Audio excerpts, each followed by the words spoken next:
Wala nang maraming paligoy-ligoy pa, diretso sa punto na. Maiksi lang ang komentaryo, pero diretso sa punto. Maraming kuro-kuro, may tiwali, may totoo.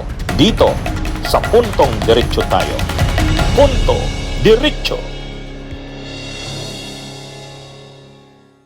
O ngayon, nagrereklamo si Amy, mga kabunyog.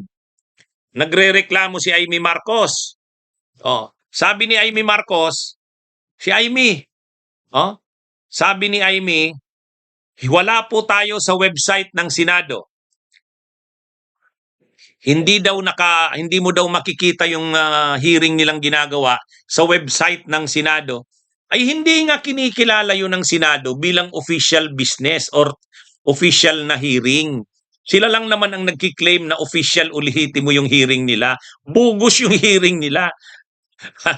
Bugus. Sila lang yung doon. Sila lang yung kumikilala noon. Kaya, syempre sa Senado, hindi linagay sa official website. Kasi dapat pag may mga hearings ang committee, makikita mo doon. Kasi may mga staff ang Senado na lahat ng proceedings ng Senate, press con, committee hearings, sessions, yan, makikita mo yan sa website. Makikita mo yan sa website ng Senate. Nagrereklamo si Amy. Sabi ni Amy Marcos, Mr. Chair, Madam Chair pala, kasi si Pia Cayetano pala yung nagpipreside. Madam Chair, may I just inform the body that wala daw sila sa website. So nagrereklamo si Amy. Nagrereklamo. Ang tingin niya, inaapi daw sila. Inaapi. Bakit daw wala sa website? Ay siyempre, hindi naman official yung ginagawa nila. So wala. Hindi makita sa website. Tapos nagrereklamo pa si Amy, bakit daw walang nagko-cover na tuloy-tuloy na mainstream media? Bakit mo papakialaman ang mainstream media? Pwede mo bang persahin ang media na i-cover kayo? Kung nakikita naman ng mainstream media na ang reklamo kasi ni Amy, bakit daw putol-putol ang coverage ng mainstream media? Siyempre, ang tuloy-tuloy lang doon na media, yung Iglesia ni Cristo, Net 25. Siyempre, si Marcoleta, kay Marcoleta, yon, siyempre, pinakiusapan ni Marcoleta yon. Siyempre, yung SMNI, nagpipilit pa rin yan na mag-cover ng mga mga ganyan. Pero, ang nirereklamo ni Amy, yung GMA, yung mga mainstream media, walang tuloy-tuloy na coverage. Actually, makikita mo, ang tuloy-tuloy siyempre doon, yung mga page ng mga senador. Yung Facebook page ni Amy, Facebook page ni Robin, ni Bongo, ni Marcoleta, ni Pia, ni Alan, yun ang tuloy-tuloy. Naka-livestream sila. At makikita mo, ang daming nanonood mga trolls yun. Pinagalaw talaga yung kanilang mga trolls, mga vloggers, yun. Yun ang nangyari kanina.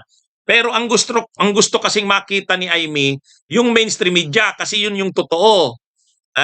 Alam niya kasing kung marami namang nanonood sa kanila, kung marami mang nanonood, mga trolls yun. Mga trolls. Saka yung mga vloggers nila, pinopromote sila.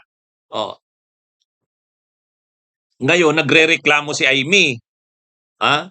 Nagrereklamo dahil bakit wala daw sa website. Ay talagang wala. Kasi hindi naman tinitreat yun ng Senado na official. Bakit daw walang media? Siyempre, nakita ng media, wala naman. Ano ba naman tong hearing na to?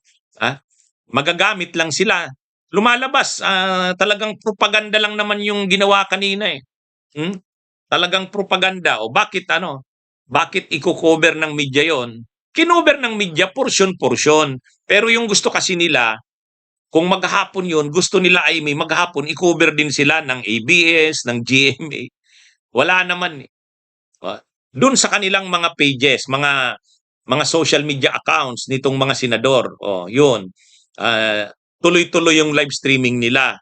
Kaya yun nga lang, ang hinihinanakit ni Amy, yung mainstream media. Kaya ang nangyari kanina, yung hearing yung sinasabi nilang hearing, nauwi ngayon sa mga hinanakit. Hinanakit sa media, hinanakit kung kani-kanino. Ha? Kahit si Marcoleta nalagay sa alanganin, ay kasi sinabihan ng media, kayong mga media, mga bayaran. Lalo, lalong nagalit yung media. Tawagin mo ba namang bayaran eh. Oh, napilitang mag-sorry si Marcoleta. Oh, kahit si Cayetano rin, sabi ni Cayetano, kayo sa media, ito, naintindihan ko yung hinanakit ni Marcoleta, ni Senador Marcoleta, sabi ni Cayetano. Kasi katulad daw kahapon, siya pa rin daw ang Senate President. Bakit hindi man lang daw naka-headline, Cayetano is still the Senate President? Bakit wala man lang daw ganun? Bakit mo papakialaman kung anong gagawin ng media? Kung ano ang tingin ng media ng pag-cover sa iyo, yun. Wala, hindi mo pwedeng pakialaman. Mr. Chair, may isang lang po. Ha? Maraming Kaya yun, si Amy, talagang nagsumbong pa. Nagsumbong pa si Amy. Sabi niya, Madam Chair, inaano ko lang na wala tayo sa website ng Senate at ang media, paputol-putol ang coverage sa atin. Ay, mga kabunyog, mga kababayan. ng sambayanan ang testimonya ng ating mga Marines. Salamat po sa inyong ulat, Madam Senator. Talaga pong gagawin nila ang lahat ng kanilang magagawa. Mr. Chair, I received information, it's not verified, that the Attorney Bantug, who is not the secretary, ay pinag-utos nga daw to, pati yung, just the website or pay Wi-Fi? Do we have Wi-Fi now in the... What about Wi-Fi here?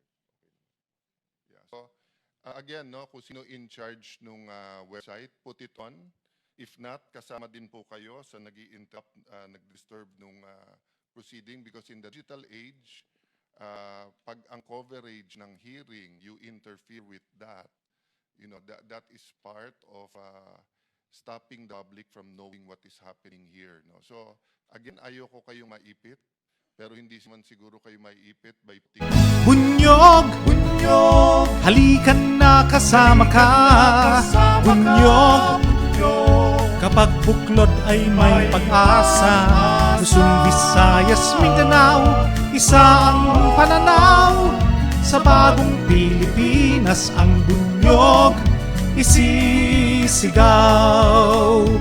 Bunyog, bunyog.